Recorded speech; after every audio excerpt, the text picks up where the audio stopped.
Chapter 3. I'm a Loser at Home. My mom didn't stop talking the entire ride home.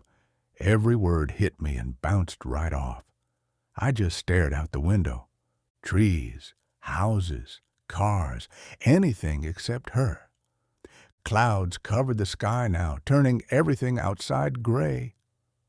"You're embarrassing, you know that?" she snapped, gripping the steering wheel harder. "Do you know how humiliating it is getting a call at work, saying my son beat somebody half to death?" I stayed quiet. That only made her louder. "You want to be grown so bad," she continued. "You want to be hard. Your dad was hard, too, right up until he went to prison." I swallowed hard and kept staring outside. "You hear me talking to you?" "Yes." "Yes, what?" she asked. "Yes, ma'am," I gritted. She sucked her teeth. "Boy, please." Silence filled the car for a second. What even happened? I should have lied. Instead, I muttered, "He called me a faggot." The car went quiet. Not shocked quiet. Cold quiet. Then my mom laughed under her breath. Actually laughed.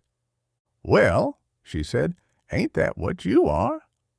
My chest tightened instantly. I looked down at my hands. "You beat that boy up because he told the truth?" I clenched my jaw. "He humiliated me." "And what you think you do to me?" she snapped immediately. "You think this is easy for me?" That caught me off guard.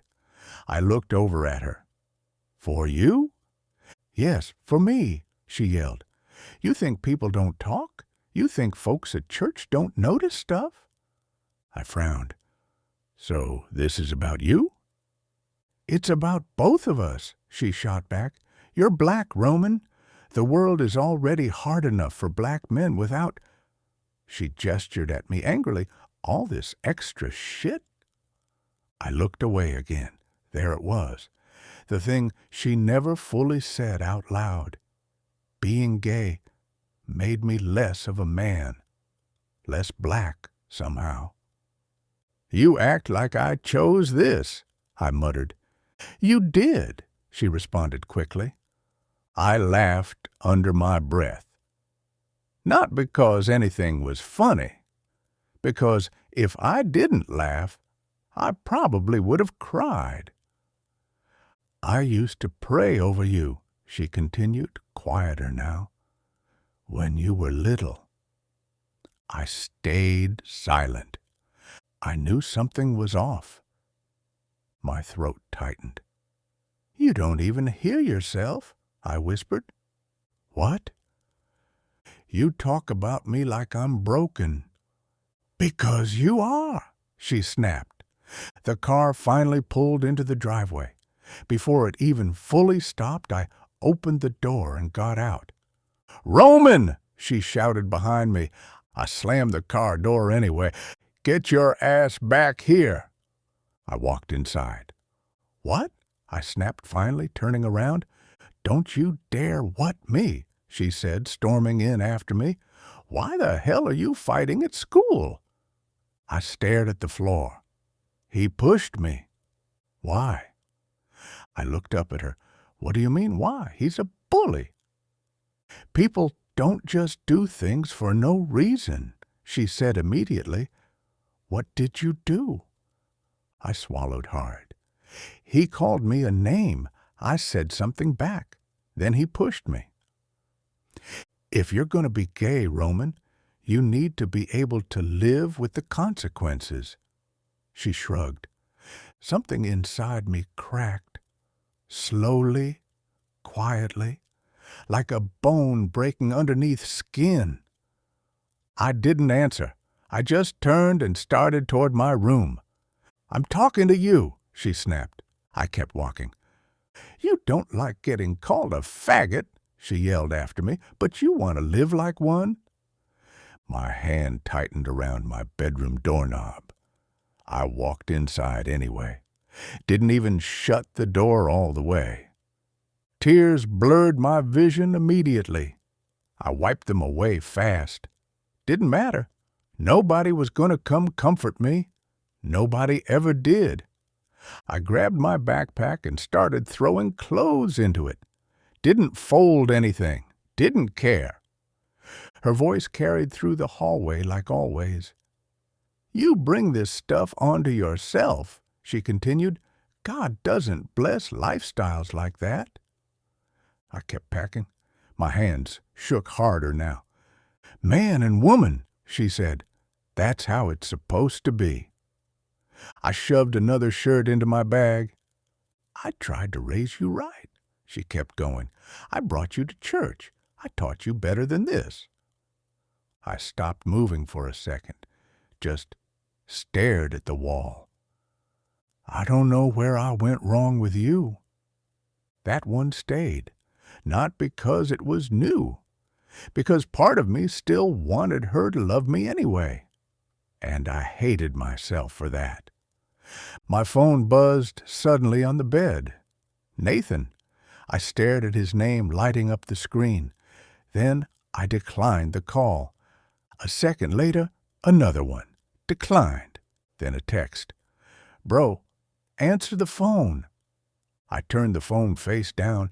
I didn't want to hear his voice. I didn't want to hear anybody's.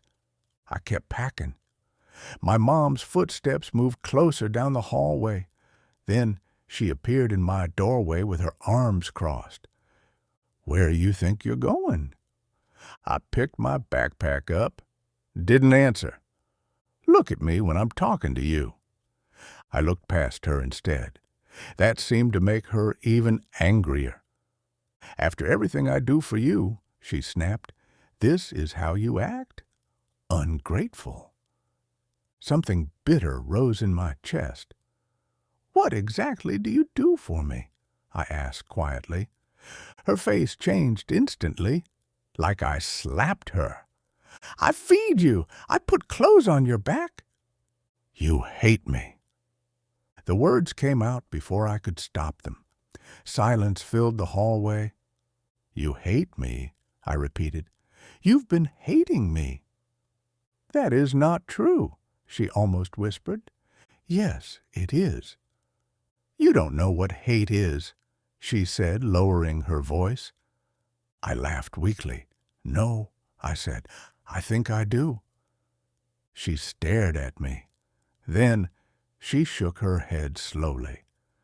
"You are so dramatic. You think life is hard now?" she asked coldly. "The world is going to eat your ass alive." I swallowed hard. It already is.